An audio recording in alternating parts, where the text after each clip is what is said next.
Pagi kepada semua murid-murid tahun 5 cerdas. Jadi pada hari ini kita berjumpa lagi dalam sesi PDPR bersama Cikgu Naim. Untuk hari ini, subjek PJPK Cikgu akan fokuskan kepada pendidikan kesihatan. Jadi, jika kamu ada buku teks pendidikan jasmani dan pendidikan kesihatan di hadapan kamu, sila buka buku teks muka surat 80 dan sediakan juga di sebelah kamu buku tulis untuk subjek ini. Cikgu memerlukan awak untuk salin nota dan juga membuat peta minda ringkas mengenai topik pada hari ini. Mari kita teruskan. Kita akan belajar mengenai penyalahgunaan bahan. Antara bahan-bahan yang selalu disalahgunakan adalah bahan inhalan. Apa itu bahan inhalan? Bahan inhalan menggunakan hidung ataupun mulut untuk menghidu bahan-bahan terlarang tersebut. Mari kita baca. Zamri dan Akau sedang membaca risalah tentang penyalahgunaan bahan inhalan. Mereka ingin mengetahui contoh bahan inhalan dan kesan penyalahgunaannya dalam kalangan remaja. Jadi yang pertama, bahan inhalan mengandungi bahan kimia yang boleh disedut menerusi pernafasan dan menyebabkan kesan psikoaktif seperti kecelaruan minda dan memusnahkan sel otak.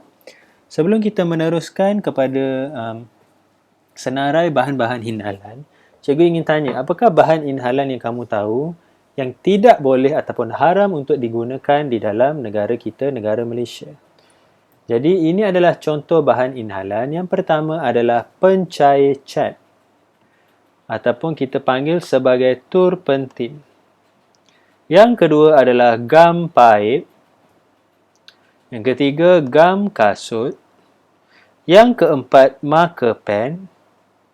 Cecair pemadam ataupun liquid paper, penanggal cat, petrol, shellac, penyembur rambut, dan yang terakhir adalah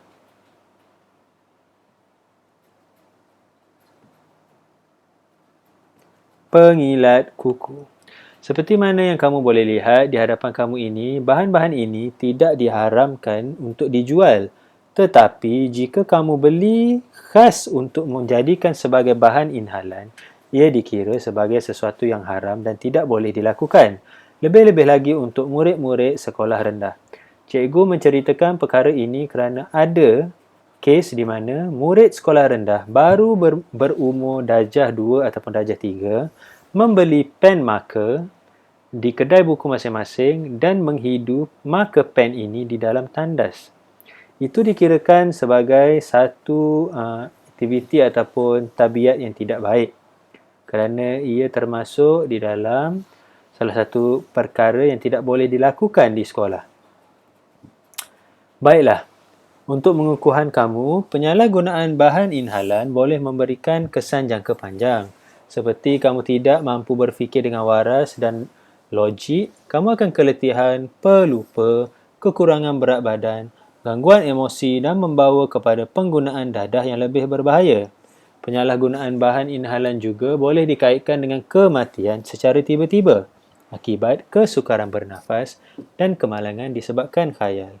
Seperti yang kamu tahu, apabila menggunakan bahan inhalan, mereka akan menghidu menggunakan hidung atau mulut dan ia akan terus memberikan kesan kepada paru-paru dan seterusnya akan memberikan kesukaran bernafas dan akan membuatkan kematian secara tiba-tiba. Untuk tugasan pada hari ini, cikgu nak kamu lukis dan label bahan inhalan mengikut kreativiti masing-masing. Warnakan lukisan ataupun label kamu dan buat dalam bentuk peta minda yang menarik dan isi Google Form yang diberi. Itu sahaja untuk PDPR kita pada hari ini. Assalamualaikum dan terima kasih.